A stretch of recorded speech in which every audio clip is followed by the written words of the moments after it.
Dear జంజీ, మీరు 1997 నుంచి 2012 మధ్యలో పుట్టిన వారు ఉంటారు. మీరు ఊహ తెలిసినప్పటి నుండి ప్రధాని మోడీ గారి పాలనలోనే ఉన్నారు. ప్రతి ఒక్క పార్టీ కూడా మీ వైపు ఇప్పుడు చూస్తుంది, ఎందుకంటే వాళ్ళకి మీ అవసరం ఉంది. రీసెంట్ గా మోహన్ భగవత్ గారు కూడా జంజీ గురించి మాట్లాడారు. కానీ మీరు ఒక్కసారి మోడీ ప్రభుత్వం కన్నా ముందు ఉన్న ప్రభుత్వం ఎలా ఉండేదో తెలుసుకోవాలి. అప్పుడు ప్రతి ఒక్క బహిరంగ ప్రదేశాల్లో కానీ, లేదంటే రైల్వే స్టేషన్ లో కానీ, బస్ స్టాండ్లలో కానీ ఒక ప్రకటన ఎప్పుడు వస్తూ ఉండేది. ఏంటంటే, మీవి కానీ మీకు తెలియని అనుమానాస్పద లేదా అనాథ వస్తువులని తాకకండి, అది బహుశా బాంబు కావచ్చు. అలాగే కాశ్మీర్ లో సైనికులపై ప్రతి రోజు రాళ్ల వర్షం కురిసేది. సైనికులని కొట్టేవారు, కానీ సైనికులు చేతిలో ఆయుధాలున్నా ఏమి చేయలేని పరిస్థితిలో అలా నిలబడి చూస్తూ ఉండేవారు. దేశంలోని చాలా భాగాల్లో ప్రతి రోజు ఏదో గొడవలు జరుగుతుంటాయి. ప్రతి రోజు ఎక్కడో ఒక దగ్గర కర్ఫ్యూ ఉన్న విషయాన్ని రేడియోలో వినేవాళ్ళు. ఎల్పిజి సిలిండర్ల కొరకు పెద్ద పెద్ద క్యూ లైన్లు ఉంటాయి. ఇప్పుడు మీరు ఆన్లైన్ లో బుక్ చేస్తే సిలిండర్ మీ ఇంటికి వస్తుంది. అలాగే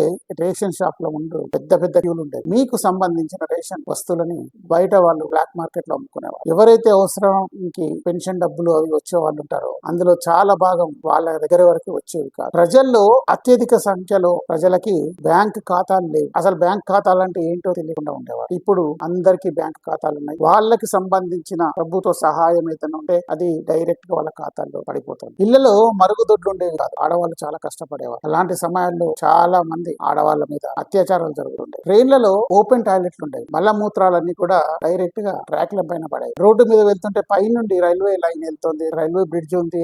ఏదైనా ట్రైన్ వెళ్తున్నప్పుడు ఆ పక్క ఈ పక్క ట్రాఫిక్ ఆగిపోయేది. ఎందుకంటే ట్రైన్ వెళ్తున్నప్పుడు దాని కింద నుండి వెళ్తే పైనుంచి మలమూత్రాలు డైరెక్ట్ గా జనాల మీద లేదంటే వాహనాల మీద పడేవి. ఆ సమయంలో రైల్వే స్టేషన్ లో వెయిటింగ్ చేయడం అనేది చాలా భయంకరంగా ఉండేది. ముక్కు మూసుకొని నిలబడాల్సి వచ్చేది. ఎందుకంటే పట్టాల పైన మొత్తం అంతా మలమూత్రాలే ఉండేవి. ఆ వాసనకి ఖర్చు పెట్టుకొని బలవంతంగా గడిపేవారు. విద్యుత్తు రావడానికి కూడా సమయాలు ఉండేవి. ఎప్పుడు పవర్ కట్స్ ఉండేవి. అలాగే సైన్యానికి కావలసినంత ఆయుధ సామాగ్రి ఉండేది కాదు. ఆ సమయంలో సైనికాధికారులు ఇంటర్వ్యూల్లో డైరెక్ట్ గా చెప్పేశారు ఏంటంటే, ఏదైనా దేశం మన పైకి దాడికి వస్తే 2 రోజులకి సరిపడా మాత్రమే ఆయుధాలు ఉన్నాయి మన దగ్గర, 3వ రోజు మనం యుద్ధం చేయలేము, చేతులెత్తేయాల్సి వస్తుంది అని చెప్పారు. అలాంటి పరిస్థితి ఉండేది. ఇప్పుడు మొన్నటి వరకు నీట్ పరీక్ష గురించి ప్రొటెస్ట్ చేశారు. కానీ ఆ సమయంలో మనకి సరిపోయినంత వైద్య కళాశాలలు సీట్లు, అలాగే ఇంజనీరింగ్ సీట్లు ఉండేవి కావు. ఇంకా చాలా చాలా జరిగాయి. 2014 ముందు జీవితం ఎలా ఉండేదో మీకు తెలిసిన పెద్దవాళ్ళని అడగండి, లేదంటే చరిత్రని తెలుసుకోవడానికి ప్రయత్నం చేయండి. అంతా తెలిసిన తర్వాత కూడా మేము ఇలాగే ఉండాం అని మీరు అనుకుంటే ఇంకా మీ కర్మ అని మేము అనుకోవాల్సి వస్తుంది. ఆలోచించండి. జై హింద్, జై భారత్.